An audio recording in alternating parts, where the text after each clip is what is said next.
ഇത് മാസ് മോട്ടോഴ്സിൽ നിന്നാണ്. നമ്മുടെ ഹീറോൻ്റെ ഡ്യൂറ്റ് വണ്ടി ജനറൽ സർവീസായിട്ട് നമ്മൾ കയറ്റിയാണ്. ജനറൽ സർവീസിൻ്റെ ഭാഗമായിട്ട് അതിൻ്റെ ബാക്ക് ബ്രേക്കൊക്കെ നമ്മൾ ചെക്ക് ചെയ്യാൻ വേണ്ടി അയച്ചാണ്.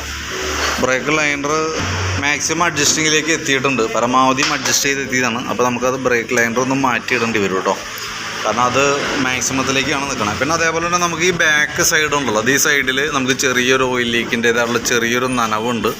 പക്ഷെ അത് വലിയ കോംപ്ലിക്കേഷനിലേക്കൊന്നും എത്തിയിട്ടില്ല. കാരണം എന്താ വെച്ചാൽ അത് നമുക്ക് അഴിച്ചു മാറ്റണമെന്നുണ്ടെങ്കിൽ ഗിയർ ബോക്സ് ഇറക്കിയിട്ട് വേണം നമുക്ക് ചെയ്യാനായിട്ട്. ഏകദേശം നമുക്കൊരു 950-1000 രൂപ അടുത്ത് നമുക്ക് ചിലവുണ്ട് അതിന് മാത്രം.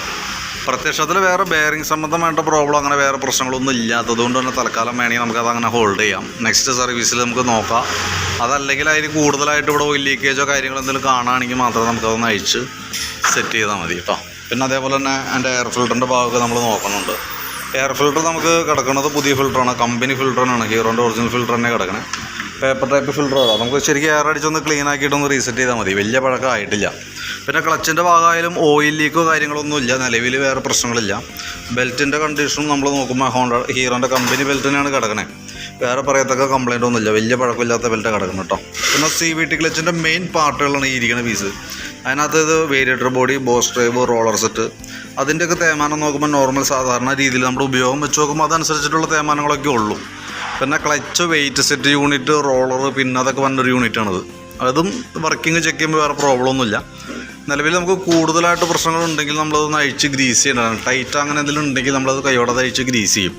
അതിനൊക്കെ വേണ്ടിയിട്ടാണ് നമ്മൾ ക്ലച്ചിൻ്റെ ഭാഗം കൂടി നമ്മൾ ജനറൽ സർവീസിൽ ഉൾക്കൊള്ളിച്ചിട്ട് അത് ചെയ്യുന്നത് കേട്ടോ. നിലവിൽ വേറെ പ്രശ്നമൊന്നുമില്ല.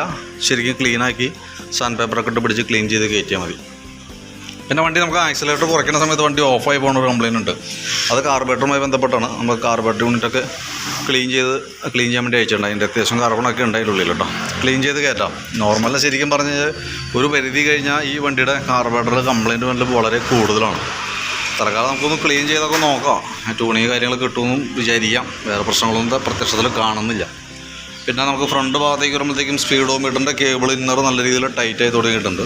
അതിൻ്റേതായിട്ടുള്ളൊരു കരകര സൗണ്ടൊക്കെ വന്നിട്ടുണ്ട്. അപ്പോൾ ആ കേബിളൊന്ന് ചേഞ്ച് ചെയ്തിട്ട് ആ ഫ്രണ്ട് ബ്രേക്കൊക്കെ ഒന്ന് അഴിച്ച് ക്ലീൻ ചെയ്ത് ആ ക്യാമൊക്കെ ഒന്ന് അഴിച്ച് ഗ്രീസ് ചെയ്തിടാം കേട്ടോ. ബാറ്ററി നമ്മൾ ചെക്ക് ചെയ്യുമ്പോൾ ഇതുമേ ഇരിക്കുന്ന ബാറ്ററി എന്ന് പറയുമ്പോൾ കമ്പനി വണ്ടി വന്നപ്പോൾ ഉള്ള ബാറ്ററിയാണ്, വണ്ടി മേടിച്ചപ്പോൾ വന്നാണ് ബാറ്ററിയാണ്. പക്ഷേ നമുക്ക് അതിൻ്റെ വോൾട്ടൊക്കെ നോക്കുമ്പോൾ 12.5 വോൾട്ട് കിട്ടണമുണ്ട്. 5 ആമ്പിയറിൻ്റെ ബാറ്ററി ഉണ്ടോ. അപ്പോൾ നിലവിൽ നമ്മൾ ബാറ്ററി ചെക്ക് ചെയ്യുന്ന സമയത്ത് ഓൾറെഡി കംപ്ലൈൻ്റ് ആയിട്ടാണ് കാണിക്കുക. അതായത് പോയ ബാറ്ററി ആയിട്ടാണ് കാണിക്കണമെങ്കിൽ കൂടി സെൽഫൊക്കെ വർക്ക് ചെയ്യുന്നുണ്ട്. ചില സമയങ്ങളിൽ സെൽഫിനൊരു ചെറിയ ലാഗ് തന്നെ ഉണ്ട് കേട്ടോ. അപ്പോൾ കൂടുതലായിട്ട് സെൽഫിൻ്റെ പ്രശ്നം വന്നാൽ ബാറ്ററി മാറ്റി വയ്ക്കേണ്ടി വരും. ബാറ്ററി മാറ്റുന്ന ടൈമൊക്കെ പണ്ടേ കഴിഞ്ഞു. ഇപ്പോൾ ഒരുപാട് നല്ല ലൈഫ് കിട്ടിയിട്ടുണ്ട് എന്തെങ്കിലും കേട്ടോ. പിന്നെ ഈ ഭാഗത്തേക്ക് വരുമ്പോഴത്തേക്കും നമുക്ക് പ്ലഗൊക്കെ ഒന്ന് അഴിച്ച് ക്ലീനാക്കി റീസെറ്റ് ചെയ്യുന്നുണ്ട്. വലിയ പഴക്കമില്ല, പുതിയ പ്ലഗ് കിടക്കണേ. എനിക്കൊന്ന് എയർ ഫിൽറ്ററും പ്ലഗും കൂടി ഒപ്പം മാറ്റിയാണ്. സെക്കൻഡറി ഫിൽറ്ററായാലും പുതിയത് കിടക്കണേ. നമുക്ക് എഞ്ചിൻ ഓയിലും ചേഞ്ച് ചെയ്യാനുണ്ട് കേട്ടോ. അപ്പോൾ അത്യാവശ്യം നമുക്ക് സർവീസ് സംബന്ധമായിട്ടുള്ള വർക്കാണ് മെയിനായിട്ടുള്ളൂ ഇതിനകത്ത്. പിന്നെയെന്ന് പറഞ്ഞു കഴിഞ്ഞാൽ നമുക്ക് ബാക്കിലെ ബ്രേക്ക് ലൈനർ ചേഞ്ച് ചെയ്താൽ സ്പീഡോമീറ്റർ കേബിൾ മാറാനുണ്ട്. അതൊക്കെയാണ് പിന്നെയുള്ള വർക്കുകൾ കേട്ടോ. പിന്നെ അതിൻ്റെ ഈ ലൈറ്റിൻ്റെ കേസൊക്കെ പറഞ്ഞിട്ടുണ്ടായിരുന്നു. അപ്പോൾ ജസ്റ്റ് നോക്കിയിട്ട് അതിൻ്റെ ഐറ്റം അവൈലബിൾ ആണ് അല്ലെങ്കിൽ നമുക്ക് ഓർഡറിലേക്ക് കയറ്റാം. അതായത് ഫ്രണ്ടിലത്തെ ഇൻഡിക്കേറ്റർ, ഹെഡ്ലൈറ്റ്, മിറർ, ബാക്കിൽ വന്ന ഒരു ഇതും കൂടി ഉണ്ട്. അതും കൂടി ഉണ്ടെങ്കിൽ നോക്കിയിട്ട് അതനുസരിച്ച് ചെയ്യാം.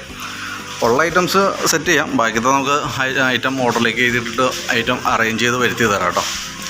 ഇതൊക്കെയാണ് മെയിനായിട്ടുള്ള വർക്കുകൾ. അപ്പോൾ ഞാനതിൻ്റെ ഏകദേശം ഒരു എസ്റ്റിമേറ്റ് കൂടി റെഡി ആക്കിയിട്ട് അതിൻ്റെ ഡീറ്റെയിൽസ് വാട്സാപ്പിലേക്ക് ഇട്ടേക്കാം. അപ്പോൾ ഒന്ന് വീഡിയോ ഉണ്ടെങ്കിൽ ഒന്ന് റിപ്ലൈ ഇട്ടേക്കാം കേട്ടോ.